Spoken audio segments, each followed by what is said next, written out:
Assalamualaikum warahmatullahi wabarakatuh. Perkenalkan, nama saya Serli Apriani dari Prodi PIAUD B semester 3 STAI Aulia Urashidin Tembilahan.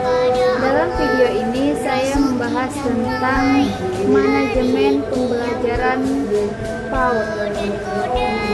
Dalam mata kuliah Manajemen Pendidikan Anak Usia Dini oleh dosen pengampu Bapak Indra Bangsawan, SPD MPD.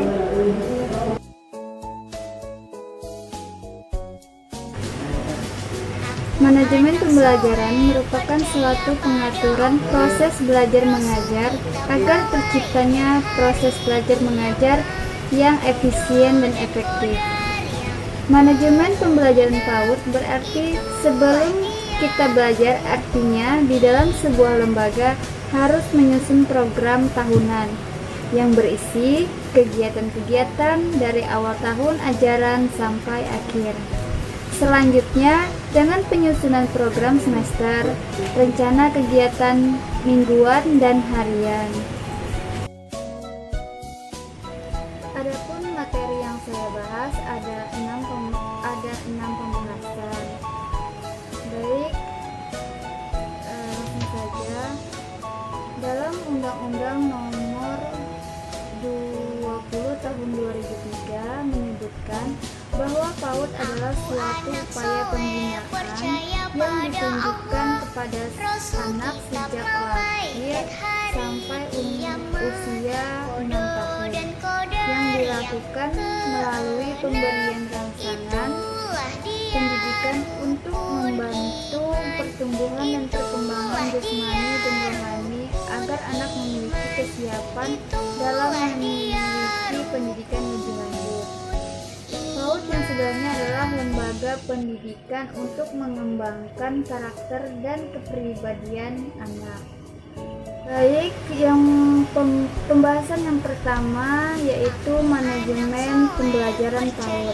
Menurut Sujanab, perencanaan pembelajaran merupakan kegiatan memproyeksi tindakan apa yang akan dilaksanakan dalam suatu pembelajaran, yaitu dengan mengatur dan merespon komponen-komponen pembelajaran sehingga tujuan, materi, metode, dan evaluasi menjadi jelas dan sistematis.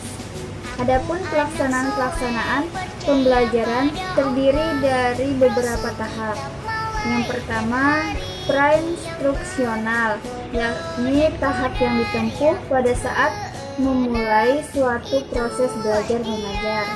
Yang kedua, instruksional, yakni tahap pemberian bahan pelajaran yang dapat diidentifikasikan dengan beberapa kegiatan. Yang ketiga, evaluasi, yakni penilaian dari tahap instruksional. Selanjutnya, yang kedua, pendekatan dalam proses pembelajaran PAUD.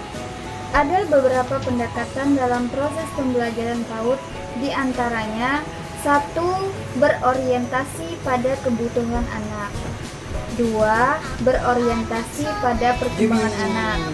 3. Anak usia dini belajar dengan bermain. 4. Pembelajaran terpadu. 5. Pengembangan keterampilan hidup. 6. Pendekatan beyond centric and circle time. Dan yang ketujuh, pendekatan yang merangsang anak untuk aktif. 3. Proses kegiatan pembelajaran pendidikan anak usia dini. Ada beberapa prosesnya, yaitu 1. Penata lingkungan bermain. Artinya sebelum bermain, guru merencanakan apa yang ingin disampaikan. Yang kedua, kegiatan sebelum masuk. Artinya sebelum masuk, guru menyambut anak dengan sopan, senyum, dan salam. Yang ketiga, pembukaan selama 20 menit. Artinya guru menyiapkan kegiatan seperti membuat lingkaran dan lainnya untuk memulai berdoa, bercakap-cakap, dan menyampaikan materi.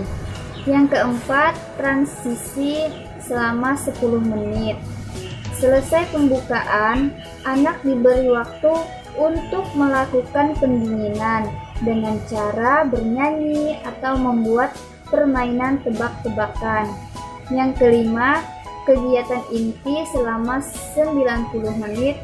Dan yang keenam, makan bersama ataupun istirahat 10 menit. Dan yang terakhir, penutup. Yang keempat, perencanaan pembelajaran dalam pendidikan anak usia dini. Sebelum melaksanakan proses pembelajaran, seorang guru atau pendidik diwajibkan membuat rencana pembelajaran. Artinya untuk mengarahkan pembelajaran agar berjalan secara terarah untuk mencapai tujuan pembelajaran. Yang kelima, kerjasama orang tua. Sebelum masuk ke PAUD, orang tua adalah sekolah pertama bagi anak-anaknya, terutama ibu.